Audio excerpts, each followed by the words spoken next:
Crosscut Mountain Sports Center's elite biathlon team up in Bozeman and US Biathlon's biathlon team. I'm here to talk a little bit about fall training as we get into some sport-specific motions and a lot of roller skiing, especially if you're alone. I spent a lot of time solo training. I spent a lot of time at home in Colorado this year, not up with a team and a coach in Bozeman. And I've learned a few things to really help make sure my training is top quality even while training alone. It's easy to get out here and get a little complacent or develop some bad habits when you're not surrounded by video and coaches and a teammate and imitation and mirrors and all of the things you can have. So here's a few things I've learned to do when I'm alone. Stop. All right, as with everything, and I've talked a lot about this in other videos, you want to start by reminding yourself of the fundamental athletic position. Your ankles are flexed, your knees are bent but not too far in front of your toes, your back is a little bit rounded, we call it the Neanderthal, and you're having this core engagement so you're not spilling your stomach out and you're arching your spine, you're engaged with your core. This position, I always remind myself of that. I do a little hops. You want to stay fluid. If someone were to push you, you'd be able to catch yourself. You wouldn't fall over.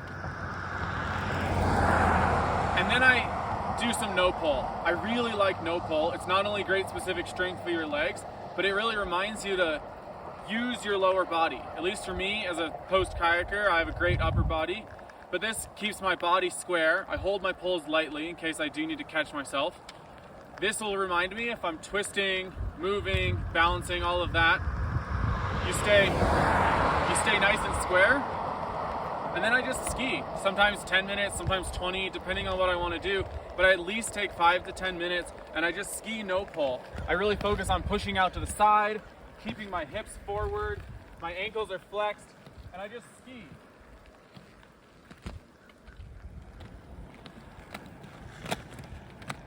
I really like no pull. It really allows me to see what I'm doing with my legs. I really focus on getting my hips up and forward. I focus on getting down and loading that leg before I push off. And then I can ski along and really isolate that motion before I go and ski, just to make sure I have good habits. All right, after some no pull, I like to go single pull, which is right pull or left pull. And this allows us to switch from isolating the lower body to the upper body. Again, this is just reminding you of some technique cues. Since we're out here alone, it's easy to develop a few bad habits potentially, or just need a little help since you don't have a coach or a video. When I'm focusing on no pull, I now know I can reach out. This is allowing me to really focus on just what one arm or one side of my body's doing. I prefer to do it on a hill up here if you have any sort of rolling terrain. And I have that timing and placement down with my legs and that body position. So now I'm just adding a little bit of a reach on that side. You can imitate with both hands. Sometimes I just keep it down to one arm just to simplify. And so I just start to ski. I like to V1, really focusing on getting that arm up. You're really launching off that ski onto it.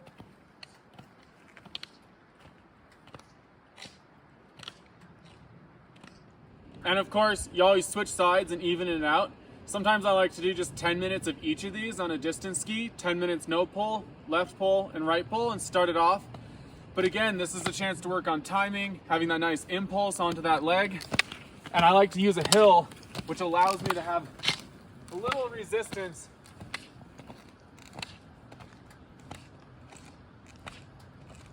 All right, we've done our technique cues, we've gotten into position, we've reminded ourselves of all those things, and we've trained our body to ski well. So let's go for a distance ski and enjoy some of these amazing fall colors. Zone out, go get a couple hours, but we'll check back in with a few thoughts throughout the ski. I'll get back in that.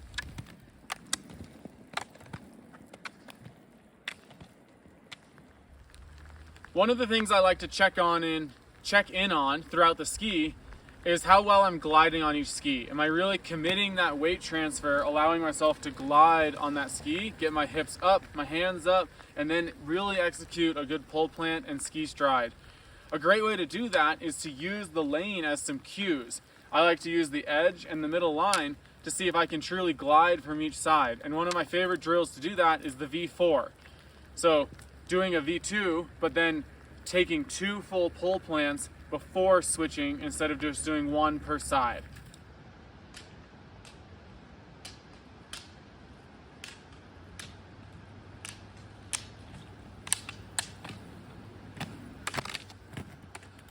So clearly I do have a little bit of work myself on V4 drills and gliding on one ski, really committing that weight transfer.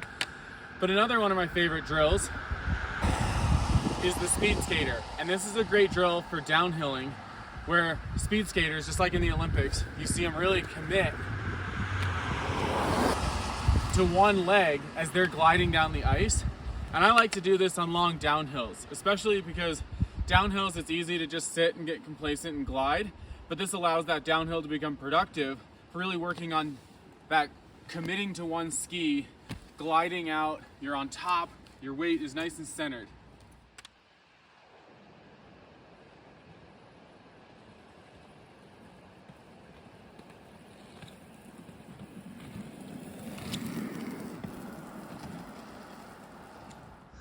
In addition to doing some V4 or some speed skater drills, another thing that's really easy to do when you're skiing totally alone is to kind of slow down a lot. And you're amazed by these beautiful fall colors, you're out here, have a stroll, and you kind of lose the tempo.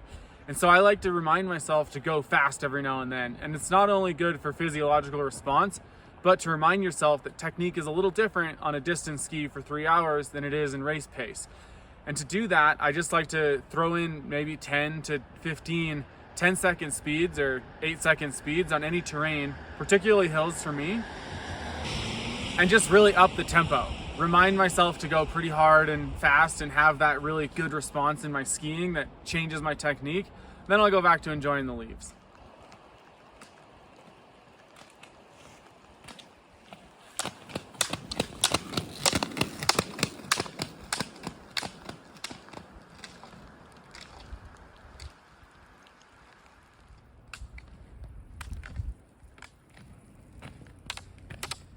So those are some of the things I do when I'm skiing alone to remind myself to be a good skier and really help not develop any bad habits.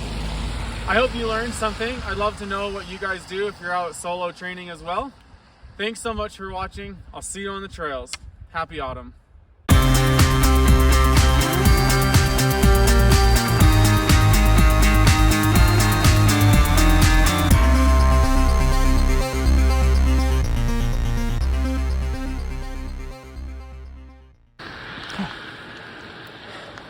Let me think about what I'm going to say.